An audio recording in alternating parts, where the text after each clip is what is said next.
যে ডেবরায় বিজেপির কোনো ঠাঁই নাই, এই মিছিল দেখার পরে বিজেপির অনেক লোক আর ডেবরায় ভোট ভিক্ষা চাইতে বেরোবে। ডেবরা 2011 সাল থেকে 2026 সাল পর্যন্ত মমতা বন্দ্যোপাধ্যায়ের সঙ্গে আছে, অভিষেক বন্দ্যোপাধ্যায়ের সঙ্গে আছে, তৃণমূলের সঙ্গে আছে।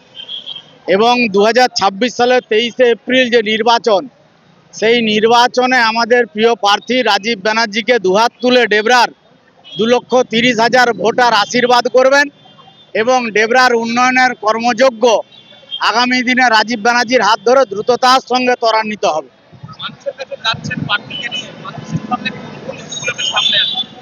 এত রাজীব ব্যানার্জিকে পেয়ে মানুষ এত আশীর্বাদ করছেন, যেখানে যাওয়া হচ্ছে কর্মসূচিতে, সেই কর্মসূচিতে এত মানুষ আপন করে নিয়েছে তাকে যে অন্য কর্মসূচিতে যেতে বিলম্ব হচ্ছে। তাই দলের পক্ষ থেকে তাদের কাছে ক্ষমা প্রার্থী, চেষ্টা করা হচ্ছে যত বেশি সম্ভব মানুষের কাছে, মানুষের দ্বারে পৌঁছানোর জন্য।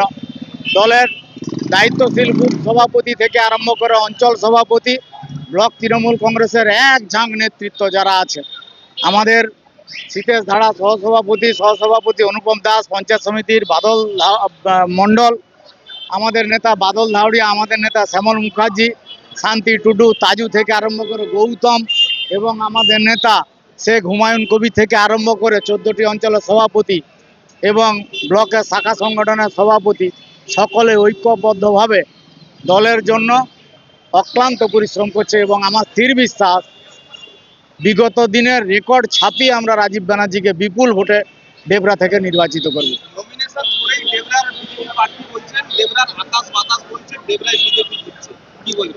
ওটা বাতুলতা ছাড়া